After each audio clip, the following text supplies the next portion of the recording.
রাজেশ শিল্পা ব্লগে আপনাদের স্বাগতম। আমার আজকের নিবেদন গোপালের শেয়ানা ভাইপো। গোপালের ভাইপো গোপালের মতোই বেশ শেয়ানা ছিল। মহারাজ কৃষ্ণচন্দ্রের দয়ায় আর্থিক আনুকূল্যে গোপাল একটা পাকা বাড়ি তুলেছিল। কিন্তু তার ভাইপোর তখনও আর্থিক অবস্থা ভালো না হওয়ায় তার পাকা বাড়ি তোলা সম্ভব হয়নি। সে একটি ছোট্ট কুঁড়ে ঘরেই বাস করত।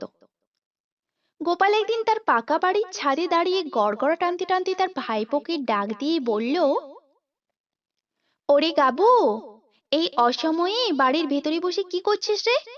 বাইরে বেরিয়ে প্রকৃতির এই অপরূপ শোভা একটু উপভোগ করবি আয়। গোপালের ভাইপো গাবু বাড়ির ভেতরেই ছিল। গোপালের ডাক শুনতে পেয়েও সে কিন্তু সেদিন বাড়ির বাইরে বের হয়নি। গোপালের ডাকে সাড়াও দেয়নি। কারণ কারণ সে বুঝতে পেরেছিল যে তার কাকা তাকে সহসা তো ডাকে না। নতুন পাকা বাড়ির প্রতি তার দৃষ্টি আকর্ষণ করার জন্যই এখন এত ডাকাডাকি করছে। নইলে অন্য সময়ে তার খোঁজ খবরও নেয় না তো। আর এই অসময়ে গোপাল কাকার ভাইপোর খোঁজ নেওয়ার কোনো প্রয়োজনও নেই। তাহলে তাড়াটা কিসের শুনি?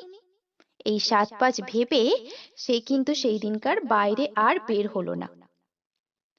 এই ঘটনার প্রায় ১ বছর পরে গোপালের ভাইপো নিজের উপার্জিত অর্থ দিয়ে নিজের চেষ্টায় পাকা বাড়ি করল।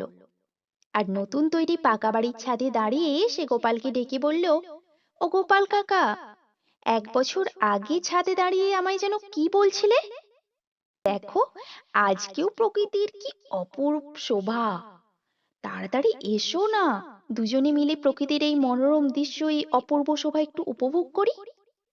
গোপাল সেদিন বুঝতে পারল যে তার ভাইপোটিকে সে যতটা বোকা ভেবেছিল তা সে একদমই ততটা বোকা নয়।